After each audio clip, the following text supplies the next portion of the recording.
Namaskar students, this is Bhavin Patel, your English teacher. Today we are going to start with our first English grammar lesson and our topic will be change the voice.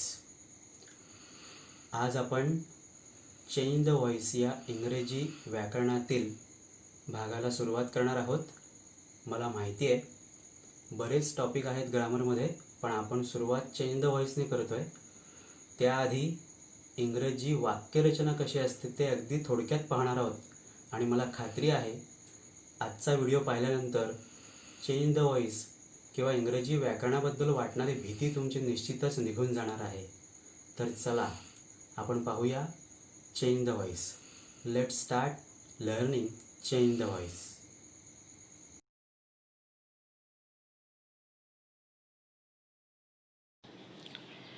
Important things to know about English sentence structure. इंग्रजी वाक्यरचनेबद्दल लक्षात घ्यायच्या काही महत्त्वाच्या गोष्टी. The structure of a short English sentence commonly used has the following word order. कुठल्याही छोट्या इंग्रजी वाक्याबद्दल जे साधारण वापरलं जातं त्याचे खालील शब्दरचनेचे भाग असतात किंवा शब्दांची शृंखला असते. Who, that is subject, and what, that is predicate part. Who हा जो सब्जेक्ट पार्ट आहे त्यामध्ये subject part can be a noun और प्रोनाउन.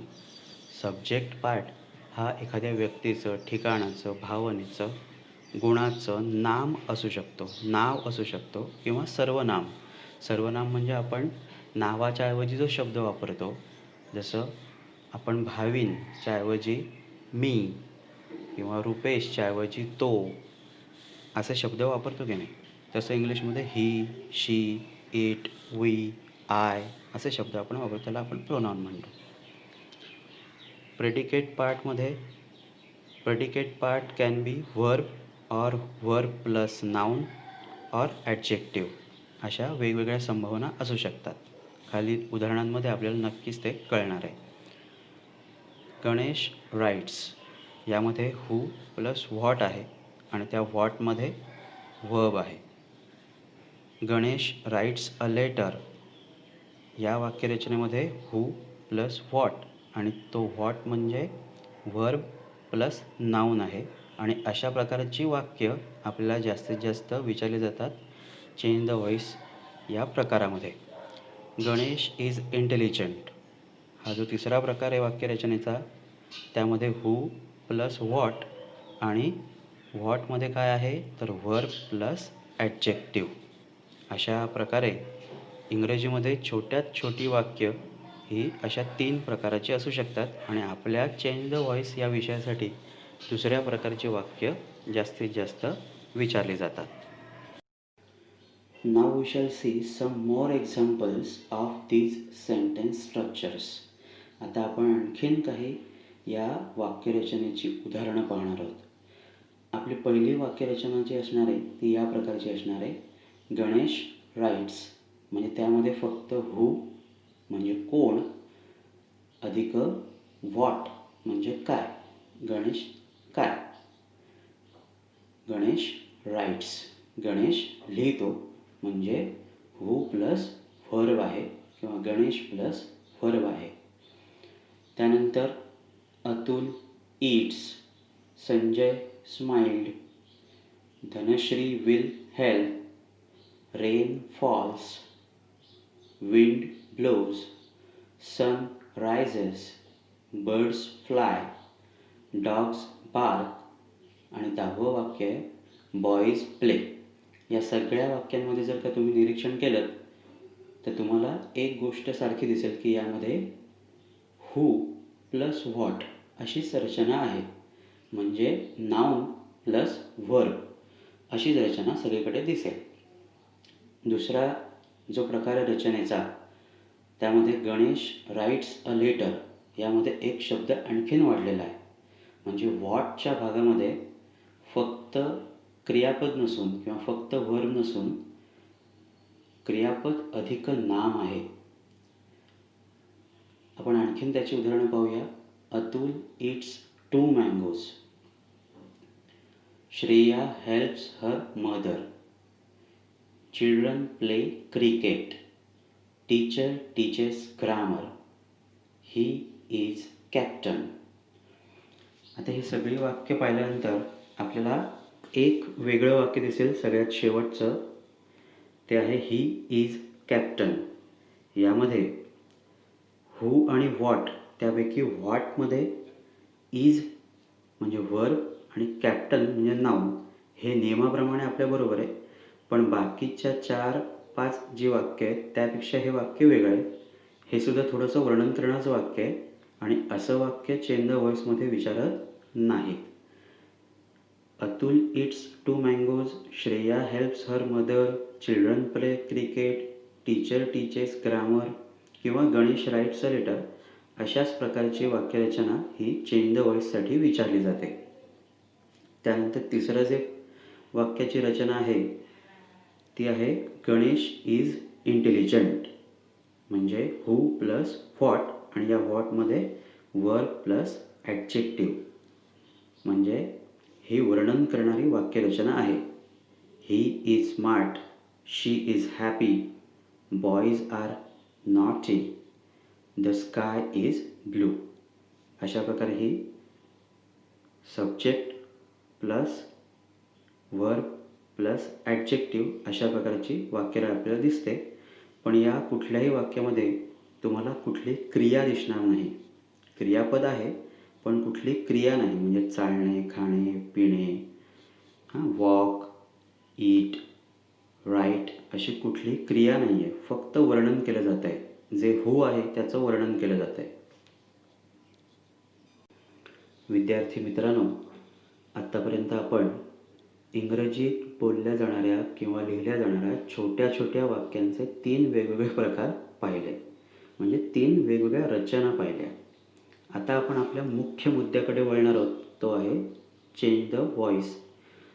त्याआधी हे चेंज द व्हॉइस म्हटल्यावर आपल्याला ॲक्टिव्ह व्हॉइस आणि पॅसिव्ह व्हॉइस असं जे लक्षात येतं त्यातला ॲक्टिव्ह व्हॉइस आणि पॅसिव्ह व्हॉइस म्हणजे नेमकं काय तर ते आपण पाहूया. ॲक्टिव्ह व्हॉइस सेंटेन्स या वाक्यामध्ये doer of the action means subject is important and mentioned. Active वाक्यांमध्ये काय असतं, क्रिया करणारा कोण आहे हे सुरुवातीला सांगितलेलं असतं, त्याचा उल्लेख केलेला असतो. साधारणपणे ॲक्टिव्ह वाक्य म्हणजे ज्यामध्ये कुठली तरी क्रिया असते आणि ती कशावर तरी होत असते, कुणाबरोबर तरी होत असते, अशीच वाक्य ॲक्टिव्ह व्हॉइस म्हणून आपल्याला दिली जातात. आणि मग पॅसिव्ह व्हॉइस म्हणजे काय आहे. Passive voice sentence means action is more important. Doer of the action has little importance and may be mentioned or not needed to mention at all. The doer of the action is assumed or obvious, understandable or known. ह्या प्रकारच्या वाक्यांमध्ये काय असतं तर त्यामध्ये क्रिया महत्त्वाची असते. त्यामुळे क्रिया कोण करतोय हे सांगितलं तरी चालेल किंवा नाही सांगितलं तरी चालेल, ते लक्षात घेतलेलं असतं, आपण मानून चालत असतो किंवा ते सर्वसाधारणपणे माहिती असतं. Now, just have a look at the sentences asked in change the voice. Change the voice या प्रकारामध्ये व्याकरणाच्या या भागामध्ये कोणत्या प्रकारचे वाक्य नेमके वापरतात ते आपण पुन्हा एकदा पाहणार आहोत. हू प्लस व्हॉट म्हणजे सब्जेक्ट अँड प्रेडिकेट अशा प्रकारची छोटी वाक्य आपण सुरुवातीला पाहतोय. इंग्रजीमध्ये वापरली जाणारी अशा प्रकारची छोटी वाक्य आपल्याला पहिल्यांदा व्हॉइस चेंज करता आली की आपण नंतर पुढच्या भागामध्ये मोठी वाक्य पाहणारच आहोत. तर हे वाक्य आपण जे सुरुवातीला घेतलं आहे ते काय आहे, गणेश राईट्स ए लेटर म्हणजे हू प्लस व्हॉट आणि त्या व्हॉटमध्ये काय आहे, वर्ब प्लस नाऊन. राईट्स हे वर्ब आहे आणि ए लेटर हे नाऊन आहे. त्याच प्रकारचे आणखीन भरपूर वाक्य आहेत. अतुल इट्स 2 मँगोज यामध्ये सुद्धा अतुल म्हणजे हू आणि इट्स 2 मँगोज हा व्हॉटचा भाग आहे. Shreya helps her mother. Children play cricket. Teacher teaches lessons. All these sentences have who plus what structure. विद्यार्थी मित्रमैत्रिणींनो, आता आपल्याला बऱ्यापैकी इंग्रजीतलं छोटं वाक्य हे नेमकं कोणत्या प्रकारे लिहिलं जातं, त्याची रचना काय असते हे चांगलंच लक्षात आलेलं असेल. आता आपण पुढे पाहूया की आपण चेंज द व्हॉइस करतो म्हणजे नेमकं काय करतो. What do we exactly do when we change the voice of a sentence? First, we just change the word order and not the meaning of a sentence. आपण फक्त शब्दांची जी रचना असते, शब्दांचा जो क्रम असतो तो बदलतो. आपण वाक्याचा अर्थ बदलत नाही. Second, we keep the tense same, just change the verb pattern. Always be plus V3. आपण वाक्याचा काळ बदलत नाही, तर क्रियापद लिहिण्याची पद्धत किंवा क्रियापदाचा प्रकार बदलत असतो. तो सर्वसाधारणपणे बी प्लस V3. आता हे बी प्लस V3 काय आहे, तर बी म्हणजे ॲम, इज, आर, वॉज, वर, विल बी, शॅल बी. आणि V3 म्हणजे क्रियापदाचं तिसरं रूप म्हणजे राईट, रोट, रिटन. त्यातलं रिटन हे तिसरं रूप असतं. तसे टेकन, इटन, गिव्हन असे बरेच तिसरे रूपांची उदाहरणं आपल्याला देता येतील. Third, we change pronoun case where it is needed. Subjective case to objective case. म्हणजे आपण काय करतो, तर सब्जेक्टच्या ठिकाणी जेव्हा एखादं सर्वनाम असतं, प्रोनाऊन असतं, तेव्हा त्याची केस किंवा त्याची विभक्ती ही बदलत असतो. ते आपल्याला पुढच्या उदाहरणांमध्ये दिसणारच आहे.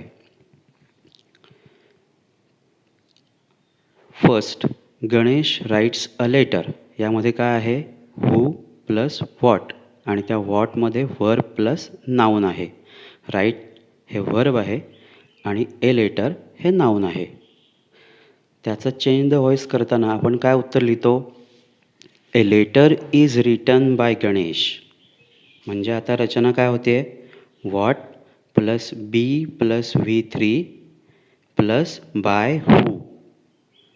इथे आपल्याला गणेश हा जो सब्जेक्ट आहे त्याचं रूप बदलण्याची गरज नाही. ते नाऊन असल्यामुळे, प्रॉपर नाऊन असल्यामुळे ते आपण तसंच ठेवतो. व्यक्तीचं नाव आहे, ते आपल्याला बदलता येत नाही.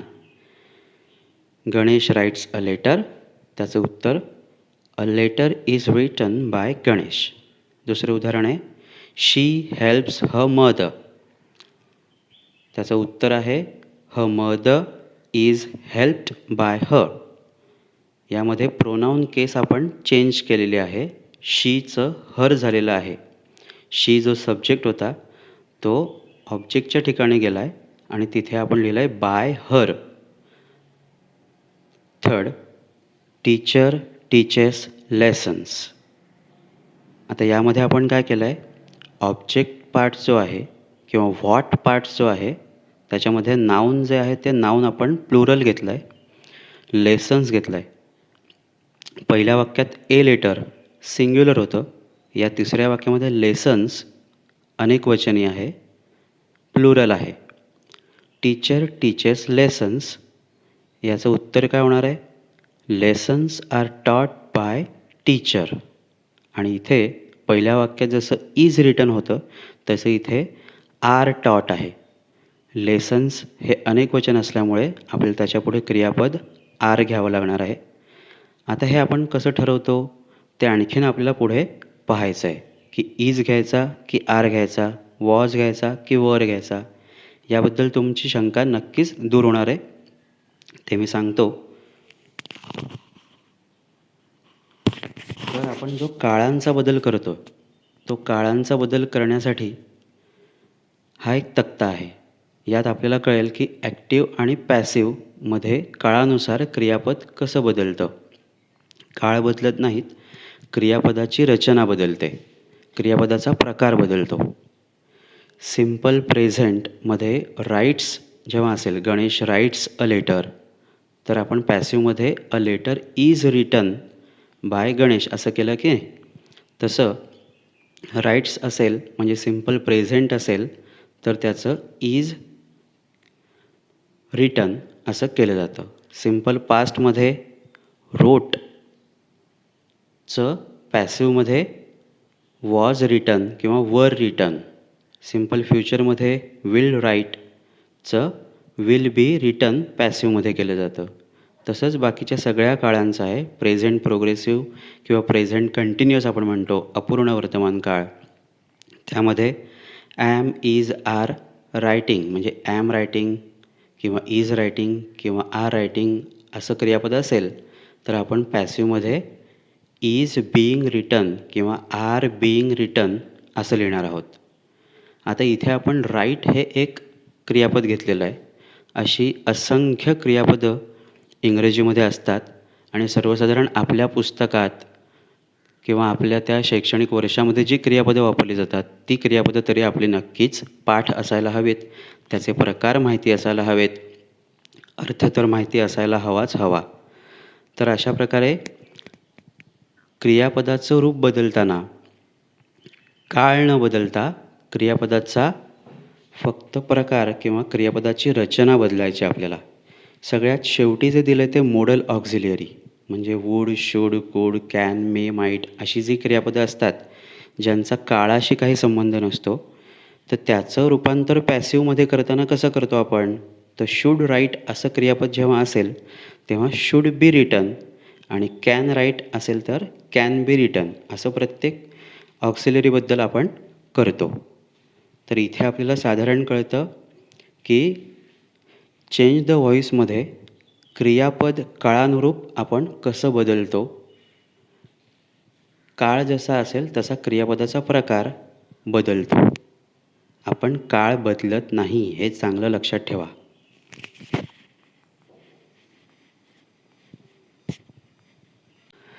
त्याचबरोबर बदल करण्याचा जो एक भाग आहे तो आहे प्रोनाऊन केसेस. चेंज द व्हॉईसमध्ये ॲक्टिव्हमधून पॅसिवमध्ये जाताना प्रोनाऊन केस कशी बदलते ते आपण पाहूया. जर तुमच्या वाक्याचा सब्जेक्ट आय असेल तर पॅसिवमध्ये लिहिताना आपण सगळ्यात शेवटी बाय मी असं लिहितो. वी असेल तर सगळ्यात शेवटी पॅसिवमध्ये आपण लिहितो बाय अस. ॲक्टिव्ह वाक्याचा सब्जेक्ट यू असेल तर शक्यतो आपण बाय यू असंच लिहितो किंवा ते नाही लिहिलं तरी चालतं. जर वाक्याचा सब्जेक्ट ही असेल तर पॅसिवमध्ये करताना आपण सगळ्यात शेवटी बाय हिम असं लिहितो. आणि सगळ्यात शेवटी आपण जे घेतलं आहे ते जर का ॲक्टिव्ह वाक्यामध्येच सब्जेक्ट आणि ऑब्जेक्ट असे दोन भाग असतात की नाही, प्रेडिकेटमधला ऑब्जेक्टचा जो भाग असतो किंवा नाऊन किंवा प्रोनाऊनचा जो भाग असतो तिथे जर का हिम, हर, देम अशी साधारण पॅसिव असल्यासारखी वाटणारीच जर का सर्वनामं असतील तर ती मात्र पॅसिव उत्तर लिहिताना ही, शी, दे अशी बदलतात. म्हणजे त्याचं मूळ रूपात ती येतात. हे आपल्याला उदाहरणांमध्ये आणखीन स्पष्ट होणारच आहे. तर आता दोन गोष्टी लक्षात घ्यायच्या आहेत की आपण ॲक्टिव्हमधून पॅसिव करताना काळ बदलत नाही, क्रियापदाचं रूप बदलतो काळानुसार. आणि सर्वनाम जर का असेल तर ते सर्वनाम त्याचं रूप बदलतो. आपण सर्वनाम देखील बदलत नाही तर त्याचं रूप बदलतो. म्हणजे आयच्या ऐवजी आपण वी लिहू शकत नाही. आपण आयचं बाय मी किंवा वीचं बाय अस असंच लिहितो. Now let us see it graphically. आत्तापर्यंत आपण जे शिकलो आहे ते आपण थोडंसं ग्राफिक्समध्ये पाहणार आहोत. ही राईट्स ए लेटर यामध्ये ही हा सब्जेक्ट आहे म्हणजे हूचा भाग आहे. राईट्स ए लेटर हा प्रेडिकेटचा भाग, त्यामध्ये राईट्स हे व्हर्ब आणि ए लेटर हे नाऊन म्हणजे ऑब्जेक्ट आहे. A letter is written by him असं त्याचं उत्तर आहे पॅसिवमध्ये. यामध्ये ए लेटर जे ऑब्जेक्ट होतं, प्रेडिकेटचा भाग होतं, ते सगळ्यात आधी घेतलं त्यानंतर इज रिटन हे राईट्सचं आपण बदललेलं रूप आणि बाय हिम हे आपण ही या सब्जेक्टचं बदललेलं रूप आहे. आता इज रिटन हे आपण कसं ठरवलं, तर राईट्स पाहिल्यानंतर आपल्याला लगेच कळतं की ते सिम्पल प्रेझेंट आहे.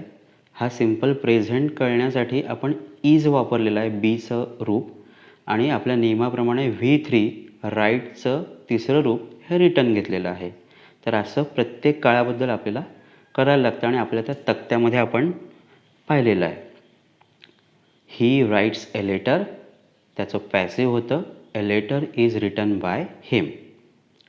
आता आपण आणखीन काही वाक्य पाहूया. Let's try again some more sentences to convert from active to passive. Atul eats mangoes. Mangoes are eaten by Atul. Seema sent a message.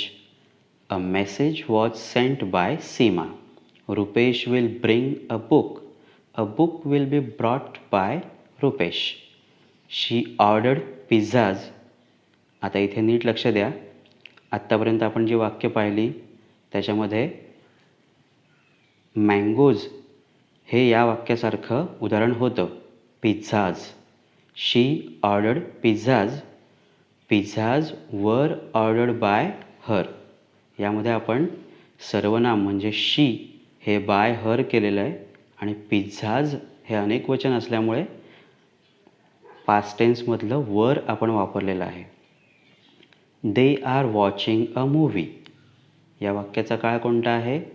Present continuous. त्याचं पॅसिव्ह बघा आता. अ movie is being watched bye them. A movie is being watched bye them. यामध्ये नवीन शब्द आपल्याला दिसतो तो being. Grandmother was telling the story. हे past कंटिन्युअसचं वाक्य आहे. त्याचं passive the story was being told by grandmother. A peon displayed the notice. The notice was displayed bye a peon. यामध्ये बाय अ पिओन नाही वापरलं तरी चालू शकतं, वापरलं तर काही हरकत नाही. People admitted him to the hospital. He was admitted to the hospital by people. Government has implemented the policy. The policy has been implemented by government. या वाक्यामध्ये काळ कोणता आहे? Present perfect. हॅज इम्प्लिमेंटेड आणि त्याचं पॅसिव्ह हॅज बीन इम्प्लिमेंटेड. बरोबर. पुढचं वाक्य आहे our school organises the function. The function is organised by our school. They should call him captain.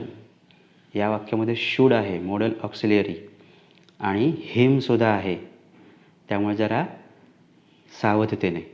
They should call him captain. त्याचं पॅसिव्ह होतं he should be called captain by them. Boys have won the game. Boys अनेकवचन आहे पण त्याचा पॅसिव्हमध्ये काही तेवढा फरक पडणार नाही. ऑब्जेक्ट आहे द गेम, त्यामुळे बघा आता the game has been won by boys. The game has been won by the boys. यामध्ये आपण हॅज बीन वन हे हॅव वनचं रूपांतरित क्रियापद रूप वापरलेलं आहे. या गोष्टी आपल्याला खूप सांभाळाव्या लागतात. एक म्हणजे काळ, दुसरं म्हणजे आपण जे सर्वनामाचं रूप बदलतो आणि तिसरं म्हणजे क्रियापदाचं आपण जे रूप बदलतो ते. आत्तापर्यंत आपण इंग्रजीतल्या छोट्या वाक्यांचं चेंज द व्हॉईस कसं करतात, ॲक्टिव्हमधून पॅसिव्ह कसं करतात ते पाहिलं.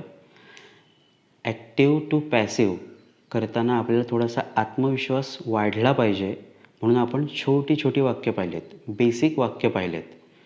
दुसऱ्या भागामध्ये आपण नक्कीच मोठी वाक्य पाहणार आहोत, पण त्याची सुरुवात म्हणून आत्ता आपण 2-3 उदाहरणं पाहतोय की मोठी वाक्य ही कशी असतात. Let's work on some longer sentences. Sometimes sentences are longer with additional information. काय असतं की मूळ वाक्यामध्येच किंवा एका छोट्या वाक्यामध्येच अतिरिक्त माहिती देऊन ते वाक्य मोठं झालेलं असतं. First example, my friend Seema sent a message today. आता आपलं मूळ वाक्य काय आहे? Seema sent a message. आपण आता सुरुवातीच्या उदाहरणांमध्ये पाहिलेलं आहे. My friend Seema sent a message today. यामध्ये माय फ्रेंड आणि टुडे हे शब्द आपण अतिरिक्त घेतलेले आहेत, त्यामुळे वाक्य थोडं मोठं दिसतं आहे. त्याचं पॅसिव्ह करताना अ message was sent by my friend Seema today. Today जिथे आहे तिथेच ठेवलं आहे आपण, आणि माय फ्रेंड सीमा हे आपण नेहमीप्रमाणे जिथे हू ठेवत असतो तिथे आपण ठेवलेलं आहे. My friend Seema sent a message today चं passive a message was sent by my friend Seema today. दुसरं उदाहरण आहे she ordered pizzas from the nearby hotel. आता यामध्ये ठिकाणाची माहिती अतिरिक्त दिलेली आहे. कुठून पिझ्झा मागवला? From the nearby hotel.